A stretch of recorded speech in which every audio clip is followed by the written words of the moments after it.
Айтпайын десең, içim күйөт. Айтпай койсом дагы болбойт деген сөздөн айлан кетет да ушундайчы. Өзү прокуратура менен сот органдарыныкы чересчур эле өздөрүнө мыйзамды тууралап алган экен да. Азыркы эми сумманы көрүп эсиң ойт да, прокурор болуп туруп өлгүң келет да, чындыгындачы. Эми чындыгында прокурорлордун өмүрүн тилеште окшойбуз эмичи. Эсен аман жүрсүн, майли эмне кылса деле депчи.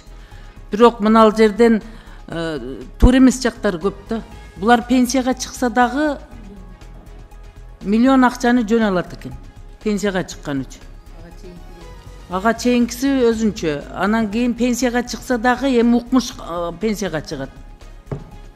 Чаткал районунда иш учурунда каза болгон прокурору Бакырдин Жанозаковдун үй бүлөсүнө төлөнүп турган 21 миллион сом кенемте талкууга түштү. 15-майда Жогорку кеңештин комитет жыйынында башкы прокурордун орун басары Үмүткан Коңкубаева мыйзамга ылайык иш учурунда каза болгон кызматкерлердин үй бүлөсүнө кенемте төлөнөрүн айткан. Буга депутаттар таң калып жатканын билдиришти. Депутат Камила Талиева мектепке 5 миллион сом ала албай жатканын айтты.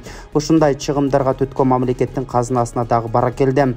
Биз мектепке 5 миллион сом таппай ала албай жатабыз. Албетте мыйзам бул мыйзам болгону таң калып жатам да.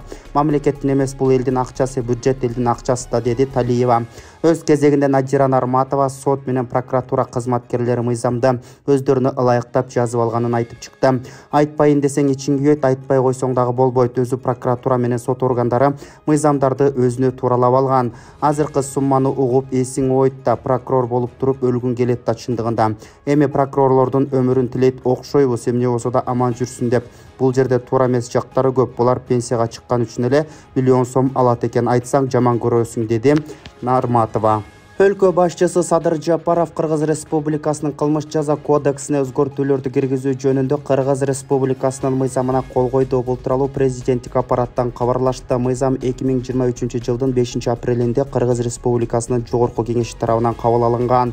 Бул мыйзамга ылайык Кыргыз Республикасынын кылмыш жаза кодексинин 221 беренесинин жоболорун актуалдаштыруу жана ири өлчөмдөгү зыян келтирүү менен финансы пирамидасын ачык айкын массалык маалымат каражаттарын жана интернет ресурстарын колдонуу менен жарнамалоо үчүн жоопкерчиликти белгилөө, ошондой эле жарандардын укуктарын коргоо каралган. Ошондо кылмыш жаза кодексинин 221 беренесинде финансылык пирамиданы уюштуруу маселелери каралган.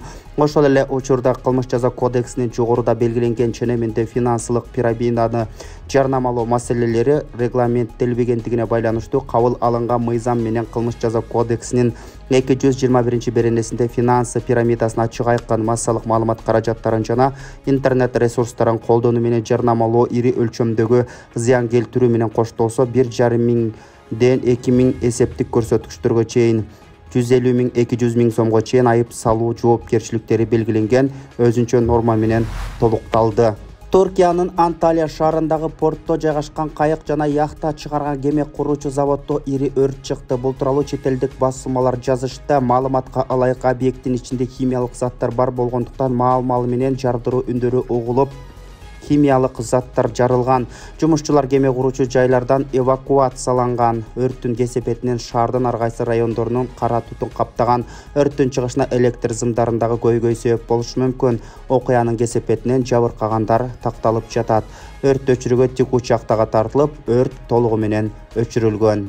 Кечээ 15 май күнү Жетөгүз районунда күчү 3 балга жеткен жер титирөө болуп өттү. Бул тууралуу сейсмология институту маалымдады. Сейсмология институтунун маалыматына ылайык саат 14:00 өлкө аймагында очогунда күчү 3 балга жеткен жер титирөө катталган.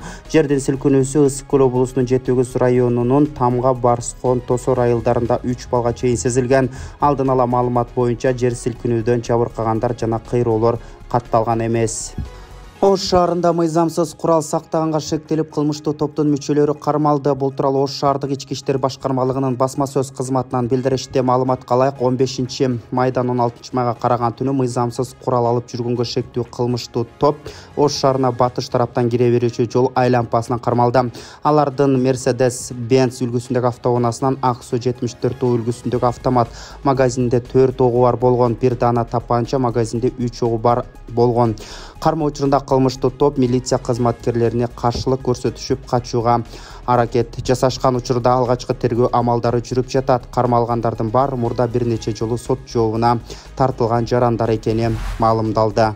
Урматтуу Москва шаарындагы мекендештер, эгерде сиз чек арага кирди чыктыга муктаж болсоңуз же документиңиздин мөөнөтү бүтүп жатса, анда биздин кызматтан пайдалансаңыздар болот. Ар күнү өтө ыңгайлуу, заман талабына жооп берген заманбап автоунаалар Москвадан Казакстандын чек арасына каттоодо. Ортомчусуз кара тизмеден текшерип, бир гана ыңгайлуу автоунаа менен сиздин документ маселесине жардам беришет. Байланыш номерлерибиз 8 926 213 00 +7 965 402 93 Мухиддин.